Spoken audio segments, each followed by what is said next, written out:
Sir నమస్కారం sir. నమస్తే అండి. సార్ 'రామ్ చరణ్' గారి 'Peddi' cinema next year March 27న రిలీజ్ అవుతుందని వాళ్ళు ఆల్రెడీ అనౌన్స్ చేశారు. అయితే ఇప్పుడు వస్తున్న సమాచారం ప్రకారం ఈ సినిమా కూడా పోస్ట్‌పోన్ అయ్యే అవకాశాలు ఉన్నాయని చెప్పేసి వినిపిస్తుంది సార్. మరి ఇండస్ట్రీ వర్గాల నుంచి ఒక టాక్ అయితే ఉంది. సో అఫీషియల్‌గా వాళ్ళు అనౌన్స్ చేయలేదు. మరి పోస్ట్‌పోన్ అయ్యే పరిస్థితులు కనిపిస్తున్నాయా సార్? దీనికి సంబంధించి మరి మీరేం చెప్తారు సార్? అంటే సినిమా రిలీజ్ డేట్ల గురించి ఎక్కువ మాట్లాడుకోవటం అనవసరం అనేది ఈ మధ్యకాలంలో మనకు అర్థమైన విషయం. ఓకే. ఇది 'అఖండ 2' విడుదల తర్వాత, అంటే 'అఖండ 2' అనే కాదు, ఆ మధ్యకాలంలో రవితేజ 'క్రాక్' సినిమా చూసాం. అవును.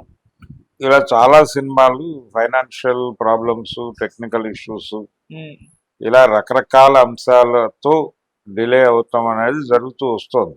అవును. ఒక రిలీజ్ డేట్ అనౌన్స్ చేస్తారు, ఆ రిలీజ్ డేట్ పోస్ట్పోన్ చేసుకుంటూ వెళ్తారు. అది సంవత్సరాలు గడుస్తుంది. అప్పుడు కూడా సినిమా రిలీజ్ మీద 100 సందేహాలు ఉంటాయి. నిజానికి గత జనవరిలో రిలీజ్ అవ్వాల్సినటువంటి ఒక సినిమా రేపు జనవరిలో కూడా రిలీజ్ కావడం లేదు. చిరంజీవి గారి విశ్వంభర సినిమా, అది సంబర అంటున్నారు. మేబీ అప్పుడు వస్తుందో రాదా అనే దానిలో కూడా క్లారిటీ లేవు ఎవరికి. కాబట్టి ఇలాంటివి జరుగుతాయి. అంటే గతంలో ఎలా ఉండేదంటే ప్రాణం పోకడ మీద ఒక సామెత ఉండేది, ప్రాణం పోకడ ఎవరికి తెలియదు అని. అలా సినిమా రిలీజ్ గురించి కూడా ఎవరు ఇదమిత్తంగా ఇది అని చెప్పలేని పరిస్థితి వచ్చేసింది. వాన రాకడ ప్రాణం పోకడ చెప్పడం కుదరదు అన్నట్టుగా ఇప్పుడు ప్రాణం పోకడ సినిమా రాకడ చెప్పలేని పరిస్థితి. కాబట్టి పెద్ద సినిమా పోస్ట్పోన్ అవుతుందా అంటే, ఏ సినిమా గురించి అయినా ఒక స్పెక్యులేటివ్ న్యూస్ సర్క్యులేట్ చేసుకోవడానికి ఒక ప్రివిలేజ్ దొరికింది ఇప్పుడు. ఓకే. ఈ సినిమా ఒక డేట్ అనౌన్స్ చేసిన తర్వాత ఇమ్మీడియట్గా సెకండ్ డే కూర్చుని 100 ఉదాహరణలతో ఆ సినిమా రిలీజ్ కాకపోవచ్చు అని మాట్లాడుకోవచ్చు. దాన్ని తప్పుబట్టే అవకాశం, అధికారం ఎవరికీ ఉండదు. కానీ ఒక జనాలు కన్జ్యూమ్ చేస్తారు దాన్ని. ఎందుకు కన్జ్యూమ్ చేస్తారు? ఎవరు కన్జ్యూమ్ చేస్తారు? ఫ్యాన్స్ చేస్తారు. వాళ్ళకి చాలా ముఖ్యమైన విషయం అది. ఇప్పుడు బలానా సినిమా బలానా రోజు రిలీజ్ కంటే ముందే రిలీజ్ అవుతుందని చెప్తే వాళ్ళు ఒక ఎగ్జైటింగ్ దీంతో చూస్తారు, షేర్లు చేసుకుంటారు. లేదు ఈ సినిమా డిలే అవుతుంది, ఇంకొంతకాలం పట్టేలా ఉంది, ఇది కాలేదు అది కాలేదు అని వాళ్ళకి తెలిసినా తెలియకపోయినా ఏదన్నా ఒక వీడియో చేసేస్తే అది ఆందోళనతో కన్జ్యూమ్ అవుతుంది. ఈ ఆందోళనతో కన్జ్యూమ్ చేయటమా లేకపోతే ఆనందపరిచి కన్జ్యూమ్ చేయించటమా అనేది ఒక ప్రోగ్రామ్గా మారిపోయింది. అందుకని రిలీజ్ డేట్ల మీద గందరగోళం జరుగుతుంది. కానీ ఒకటి, రిలీజ్ డేట్లకి ఇష్యూస్ ఉన్నమాట వాస్తవం. ఎప్పుడైతే విఎఫ్ఎక్స్ ఇవన్నీ ఎంటర్ అయిపోయినాయో జీవితంలోకి, ఈ రెండరింగ్ ప్రాబ్లమ్స్ చాలా వస్తున్నాయి. అందుకని ఫైల్ రెండరింగ్ ప్రోగ్రామ్ చాలా అది ఎక్స్పెన్సివ్, టైం ఎక్స్పెన్సివ్గా ఉంది అది. సో అక్కడ ఆ ఏరియాలో కొంత ఇబ్బంది అవుతోంది కొన్ని సినిమాలకి. ఇన్ని కంప్లీట్ అయిన తర్వాత ఈ ఫైనాన్షియల్ గొడవలు అవి సెటిల్ కాకపోతే అదో తలకాయ నొప్పిగా మారుతోంది. థియేటర్ల దగ్గర ఇష్యూస్ ఉంటున్నాయి. అంటే వీళ్ళు కోరుకున్న థియేటర్లు వేరే కమిట్మెంట్స్లో ఉండటం వలన థియేటర్ల కోసం కూడా రిలీజ్ డేట్లు వాయిదా పడుతున్నటువంటి పరిస్థితి ఉంది. అంటే పర్టికులర్గా ఆ ఏరియాలో ఆ స్క్రీన్లో కావాలి అని హీరో గారు కోరుకుంటాడు. అక్కడున్న సినిమాని వెకేట్ చేయించటమా ఇంకోటి చేయించటమా అనేది ఇష్యూగా మారుతుంది. అందుకని ఇవన్నీ రకరకాల అంశాలతో ముడిపడి ఉన్న గొడవలు. కొంతమంది హీరోలు ముహూర్తాలు పట్టుకుని ఉంటారు. వాళ్ళు ట్రైలర్ రిలీజ్ చేయాలన్నా కానీ అది 3 గంటల 43 నిమిషాల 50 సెకండ్లకి అని ఇస్తూ ఉంటారు ప్రకటన. అదొక గోల్ ఉంటుంది మధ్యలో. ఇక్కడేమో టెక్నికల్ ఇష్యూస్ ఉంటాయి, ఫైనాన్షియల్ గొడవలు ఉంటాయి, ముహూర్తాలు గొడవలు ఉంటాయి. ఈ 3 గొడవల మధ్య ఏదో గొడవ తగులుకుని ఈ సినిమా పోస్ట్పోన్ అవ్వకపోదా అనే ఆశతో ఒక వీడియో చేసి పడేస్తారు. ఇవేవి లేవు, అన్ని సజావుగా ఉన్నాయి, రెడీగా ఉంది ప్రింట్, ఏ క్షణమైనా రిలీజ్కి రెడీ. ఆ డేట్ టెంటేటివ్గా పెట్టారు, అది ప్రీపోన్ అయ్యే అవకాశం ఉంది అని వీడియో చేస్తే అది కన్జ్యూమ్ చేస్తారు. దానికి అవకాశం ఉంటుంది, దీనికి అవకాశం ఉంటుంది. అందుకని ఒక విచిత్రమైన పరిస్థితిలో ఉంది. గతంలో అలా ఉండేది కాదు. రెండోది, సినిమా రిలీజ్కి ఇన్ని లెక్కలు ఉండేవి కాదు. ఈ ఫైనాన్షియల్ క్లియరెన్స్ అనేది మస్ట్ ఎప్పుడైనా కానీ సినిమా తయారైపోయిన తర్వాత ఇమ్మీడియట్ గా రిలీజ్ చేసేవాళ్ళు. అవతల ఇంకో సినిమా ఏముంది, ఆ సినిమా వలన మన సినిమాకి ఏదైనా బ్యాడ్ అవుతుందా ఇలా ఆలోచించేవాళ్ళు కాదు. ఇప్పుడు ఆర్టీసీ క్రాస్ రోడ్స్ లో 5, 6 థియేటర్లు ఉండేవి ఆ రోజుల్లో.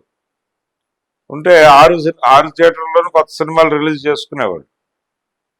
ఎవడు ఇబ్బంది పడేవాడు కాదు. ఆ సినిమా ఈ రోజు రిలీజ్ అవుతోంది, మనం సింగిల్ రిలీజు, సోలో రిలీజు, ఈ సోలో రిలీజ్ తాపత్రయాలు లేవు గతంలో.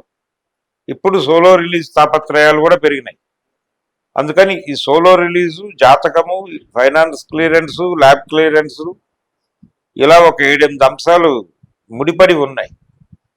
సో పెద్ద సినిమాకు కూడా వీటన్నిటికీ అతీతమేం కాదు. అది కూడా వీటన్నిటికీ లోబడిన సినిమానే. కాకపోతే మైత్రి మూవీ మేకర్స్ అనేటువంటి ఒక ఫరం అది డెఫినెట్ గా ఇష్యూస్ సార్ట్ అవుట్ చేయడంలో చాలా నైపుణ్యం ప్రదర్శిస్తారు వాళ్ళు. అలాగే ఇన్ టైంలో ఉంటారు అనేది వాళ్ళకు ఉన్నటువంటి ఇమేజ్. ఆ ఇమేజ్ మీద ఒక భరోసా ఉంది అభిమానులకి. ఈ పోస్ట్ పోన్మెంట్ గురించి మాట్లాడితే పెద్దగా ఈ వార్త కన్జ్యూమ్ కాకపోవచ్చు. వాళ్ళు షెడ్యూల్ ప్రకారం అనుకున్నది మార్చ్ మంత్ ఎండింగ్ 20 నుంచి 25 వరకు. 25 తిరుమలలో స్క్రీనింగ్ చేసి, అంటే ప్రీమియర్స్ వేసి, ఆ ప్రీమియర్స్ ను దేవుడి సన్నిధిలో కూడా వేసి, ఇలా ఏవో మాట్లాడాడు ఆయన బుచ్చిబాబు గారు. ఎవరు ఏం మాట్లాడినా అంటే ఆయన ఏదో పుణ్యక్షేత్రంలో రిలీజ్ చేయాలనుకుంటున్నాడు. అలా అక్కడ షో వేసి హడావిడి చేసినా చేయకపోయినా 25 ప్రీమియర్స్ పడి 26 సినిమా రిలీజ్ కావాలన్నది వాళ్ళ ప్రోగ్రామ్. మార్చి నెలాఖరు. ఒకవేళ తేడా జరిగితే ఇంకొంచెం డీప్ సమ్మర్కి వెళ్తుంది, మేకి వెళ్తుంది. అంతకు మించి ఛాన్స్ తీసుకోకపోవచ్చు. అసలు ఈ డేటు ఇక్కడ నుంచి షిఫ్ట్ అవుతుంది అనడానికి కూడా అధికారిక సమాచారాలు ఏమీ లేవు. ఈ డేట్ ఇక్కడ నుంచి షిఫ్ట్ అవుతుంది అనడానికి కూడా అధికారిక సమాచారాలు ఏమీ లేవు. అది 26 రిలీజ్ అవుతుందనే అనుకుందాం. వాళ్ళ 26 అనేది కూడా పోస్టర్లు ఐటమో అలాంటి పని ఏం చేయలేదు. ఇంకా ఆయన చెప్పిన సమాచారమే ఆధారం. సాంగ్స్ లో చెప్పారు, సాంగ్స్ సంబంధించి రిలీజ్ చేస్తారు కదా, ఆ సాంగ్స్ లో డేట్ వేశారు చెప్పారు. ఆయన మాట్లాడాడు, మేబీ అక్కడ తిరుమలలోనూ ఎక్కడో మాట్లాడాడు. ఆ మాట్లాడిన సందర్భంగా వచ్చిన డేట్ ఇది. దాని మీద ఏదో కొనసాగుతున్నారు ప్రస్తుతానికి. 22 డేట్ అనుకోవటం ఏదైనా. అయితే ఈ వరుస పరిణామాల నుంచి ఫ్యాన్స్ కూడా ప్రిపేర్ అవుతున్నారు. రిలీజ్ అయిన రోజే, షో పడినప్పుడే మన సినిమా రిలీజ్ అనుకుందాం. ముందస్తు ఊహాగానాలు, ప్రచారాలు, ఎమోషనల్ అటాచ్మెంట్లు ఇవన్నీ పెట్టుకోకుండా మెటీరియలిస్టిక్ గానే ఉందాం, చూద్దాం పరిస్థితి ఏంటో, ఏం జరిగితే అదే, యాక్చువల్స్ మీద మాట్లాడుకుందాం తప్ప ఊహాగానాలు వద్దు అనేటువంటి వాతావరణానికి వెళ్ళిపోయారు. అందుకనే పెద్దగా ప్రెజర్ లేదు. జనరల్ గా సినిమా డిలే అయితే, లేదు థియేటర్ దగ్గరికి అభిమానులు పోటెత్తేసిన తర్వాత షో లేదంటే థియేటర్లు బద్దలు కొట్టిన చరిత్ర ఉంది మనకి. మొన్న అఖండ 2కి అలాంటి ఇన్సిడెంట్లు ఎక్కడా జరగలేదంటే ఫ్యాన్స్ ఇన్ టోటల్ ఒక ఆలోచనకు వచ్చేసారు, ఏదైనా జరగచ్చు, మనం అతిగా మనసుకు తీసుకుని రియాక్ట్ అవటం వల్ల మనకే ఇబ్బంది, కాబట్టి అంత వద్దు, వాళ్ళు చేసుకునేది ఏదో వాళ్ళు చేసుకుంటారు. సినిమా రిలీజ్ అయితే ఆ రోజు ఆవేశపడదాం, మిగిలిన టైంలో దాని గురించి మనం అనవసరంగా ఆవేశపడి ప్రయోజనం లేదు. ప్రయోజనం లేనప్పుడు ఎందుకు అనవసరంగా ఆవేశపడాలని అనుకుంటున్నారు కాన్షియస్గా. అందుకని ఈ పెద్ద వ్యవహారంలో కూడా అదే నడుస్తుంది.